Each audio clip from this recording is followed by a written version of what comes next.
할렐루야. 오늘도 하나님께 예배하는 여러분들을 축복합니다. 여러분이 예배하는 장소에 하나님의 임재하심이 늘 항상 있기를 소망합니다. 제가 기도함으로 예배 시작하도록 하겠습니다. 하나님, 우리에게 새날을 주심을 감사드립니다. 이 하루도 예수 그리스도와 함께 동행하며 그리스도의 사람으로 살기를 원합니다. 특별히 오늘은 주님께서 십자가에 못 박히신 날입니다.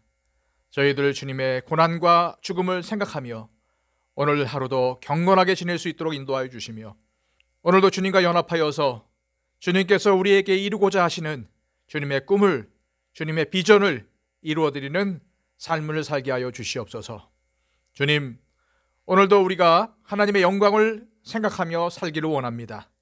우리의 말과 행실을 항상 조심할 수 있도록 인도하여 주시고, 우리가 예수님의 사람임을 알고 날마다 주님께 기쁨이 되는 행동과 말을 할 수 있도록 인도하여 주시며, 우리 주변에 있는 사람들에게 선한 영향력을 끼치는 진정한 그리스도인으로 살아갈 수 있도록 인도하여 주옵소서.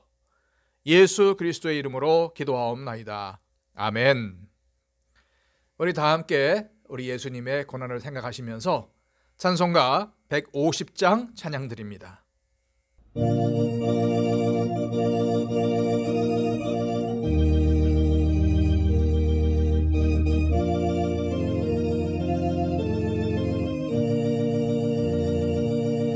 갈보리 산 위에 십자가 섰으니 주가 고난을 당한 표라. 험한 십자가를 내가 사랑하면 주가 보혈을 흘림이라. 최후 승리를 얻기까지 주의 십자가 사랑하리. 빛난 멸류관 받기까지 험한 십자가 붙들겠네. 멸시 천대 받은 주의 십자가에 나의 마음이 끌리도다. 귀한 어린 양이 세상 죄를 지고 험한 십자가 지셨도다. 최후 승리를 얻기까지 주의 십자가 사랑하리. 빛난 멸류관 받기까지 험한 십자가 붙들겠네. 험한 십자가에 주가 흘린 피를 믿는 마음으로 바라보니 나를 용서하고 내 죄 사하시려 주가 흘리신 보혈이라. 최후 승리를 얻기까지 주의 십자가 사랑하리. 빛난 멸류관 받기까지 험한 십자가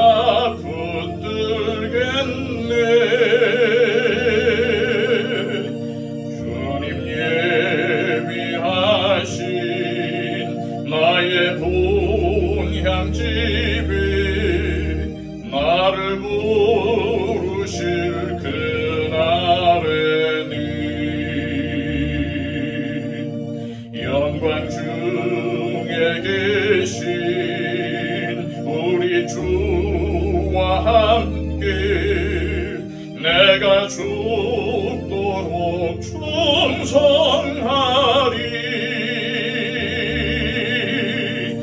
최후 승리를 얻기까지 주의 십자가 사랑하리. 빛난 멸류관 받기까지 험한 십자가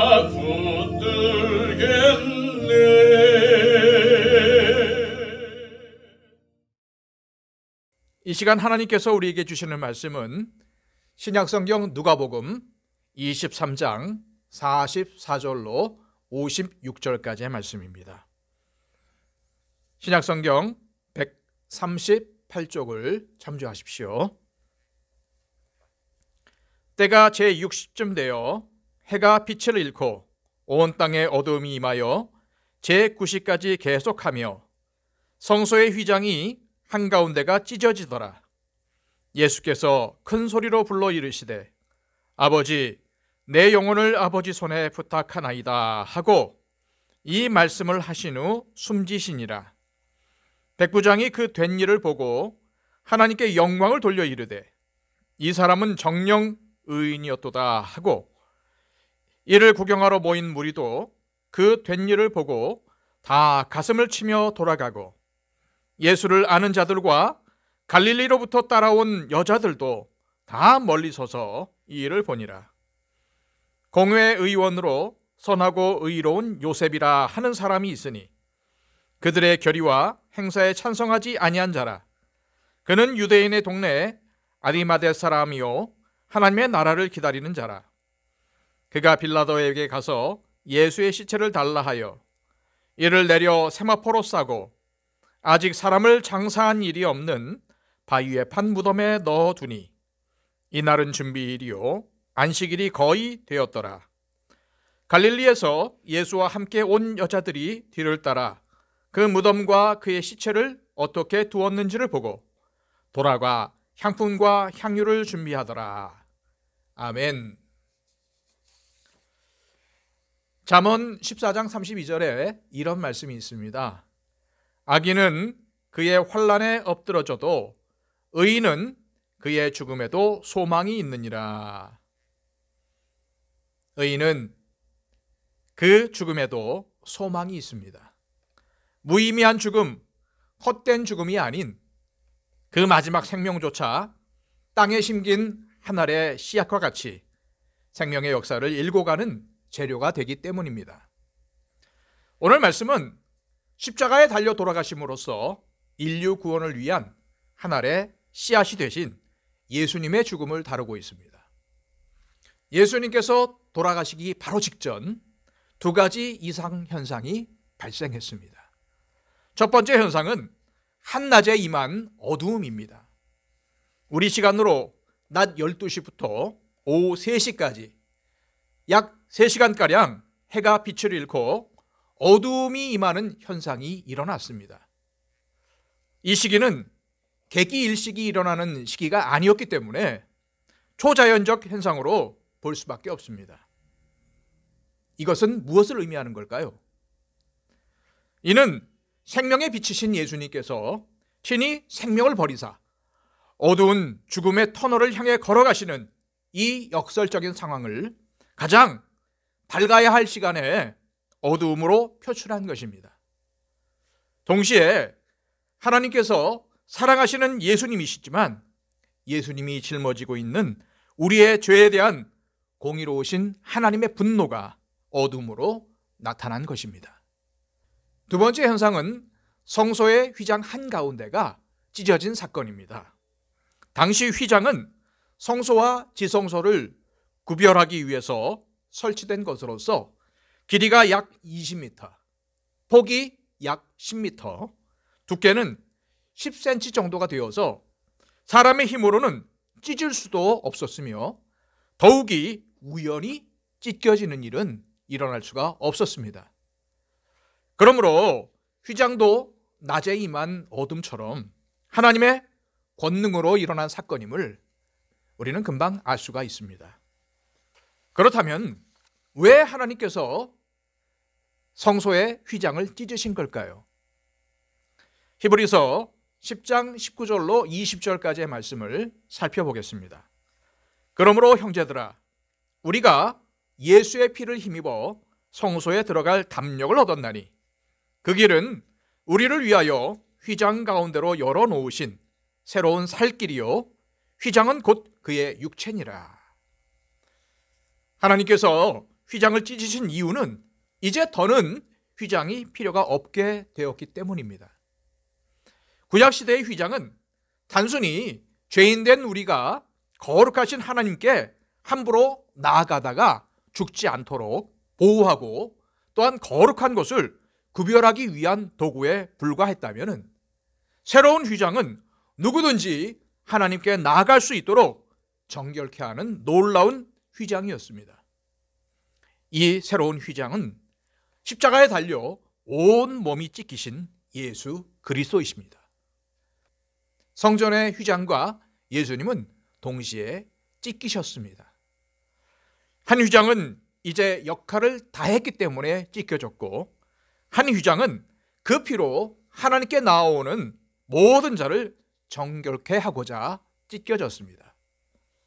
오늘 우리가 하나님 아버지 앞에 담대하게 나와 예배할 수 있는 이유는 바로 이 찢기신 휘장 예수 그리스도께서 우리를 정결케 하여 주셨기 때문입니다. 예수님께서는 그 모진 고통을 감내하시고 이제 마지막 숨과 힘을 모아 큰 소리로 하나님 아버지를 부르셨습니다. 46절 말씀입니다. 예수께서 큰 소리로 불러 이르시되 아버지 내 영혼을 아버지 손에 부탁하나이다 하고 이 말씀을 하신 후 숨지시니라. 여기서 부탁하다라는 말의 의미는 맡기다, 의탁하다라는 그런 뜻을 가지고 있습니다. 이 세상에서 가장 소중한 영혼을 우리 예수님께서는 하나님 아버지께 맡기셨습니다. 이것은 예수님, 신앙을 위해 죽임당하는 순교자들 뿐만 아니라 앞으로 죽음을 맞이할 우리에게도 동일한 고백이 되어야 할 것입니다. 한 번도 가보지 않은 죽음의 강을 건널 때 누구도 함께 건널 수 없고 누구도 보호해 줄 수 없는 두려운 그때 나의 영혼을 하나님의 손에 맡기는 것, 그것이 우리가 할 수 있는 가장 최선의 길이 아닐까요? 많은 사람들은 하나님과 영혼의 존재를 부인합니다. 그저 죽으면 땅에 묻히고 그걸로 끝이라고 생각을 하지요. 그러나 우리 예수님께서는 자신의 영혼을 하나님 아버지께 맡기셨습니다. 그리고 하나님은 예수님을 죽음에서 일으켜 부활의 몸을 입게 하셨죠. 앞서간 수많은 성도들이 부활의 주님을 만나고 그 부활에 동참하고자 자신의 영혼을 하나님께 맡겼습니다. 우리도 죽음의 강을 건널 때 동일한 고백을 하나님께 드리며 우리의 영혼을 하나님께 맡기시길 바랍니다. 아버지, 내 영혼을 아버지의 손에 부탁하나이다. 50절에서 56절까지의 말씀은 예수님의 장례에 대해서 소상히 밝히고 있습니다. 그런데 우리 예수님의 장례를 잘 살펴보면 3년 동안 동고동락했던 12제자들은 전혀 언급되지 않습니다. 숨어 지내던 예수님의 제자 아리마다 요셉이 세마포와 무덤을 제공하였고 예수님을 한밤중에 찾아왔던 니고데모가 몰약과 침향을 준비했습니다. 그리고 조용히 예수님을 따랐던 여인들이 향유와 향품을 예비합니다. 이러한 사실은 우리에게 한 가지 교훈을 줍니다. 지금 열심히 잘 믿는다고 끝까지 예수님을 잘 믿을 것이라는 교만을 버려야 하며 지금 신앙생활을 열심히 하지 않는다거나 혹은 봉사를 하지 않는다고 그 사람이 끝까지 그렇게 할 것이라는 그런 오판을 해서는 안 됩니다. 왜요? 먼저 된 자가 나중될 수 있고 나중된 자가 먼저 될 수 있는 것이 바로 하나님의 나라이기 때문입니다. 오늘 우리는 예수님의 죽으심과 장례에 대해서 함께 살펴보았습니다. 예루살렘 성에 입성하신 예수님은 성 밖으로 내쳐져 골고다 언덕 십자가에서 죽임을 당하셨습니다.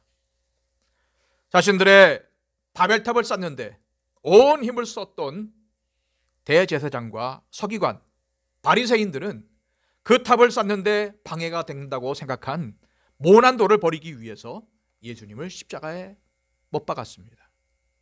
그러나 하나님께서는 그 돌을 하나님 나라의 머릿돌로 삼으셨죠. 오늘 우리에게 예수님은 어떠한 분이신지 한번 고민해 보았으면 좋겠습니다.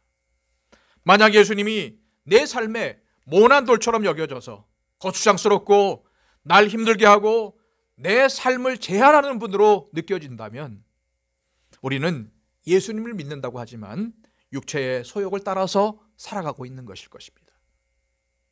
그러나 우리가 예수 그리스도를 내 삶의 머릿돌로 삼고 살아가고 있다면 우리는 아리마대 요셉처럼 세상에서 미움과 박해를 당한다 할지라도 예수님의 제자임을 거침없이 드러내며 살게 될 것입니다. 오늘 나에게 예수님은 어떠한 분이십니까? 예수님에 대한 바른 지식과 바른 믿음이 세상을 이길 힘과 지혜를 줍니다. 이 시간 기도하실 때에 예수님의 십자가의 고난을 묵상하시길 바랍니다. 그리고 그 십자가에 달린 예수님이 우리에게 어떠한 의미가 되는지, 그 예수님께서 우리에게 어떠한 분이신지 한번 묵상해 보았으면 좋겠습니다. 그리고 저 아리마대 요셉처럼, 저 니고데모처럼, 저 이름 모를 새 여인처럼 우리 하나님께 늘 충성하며 예수 그리스도의 사랑을 드러내며 내가 예수 그리스도를 믿는 그리스도인임을 날마다 증거하며 살아갈 수 있도록 인도해 달라고 결단하시기를 바랍니다. 다 함께 기도하겠습니다.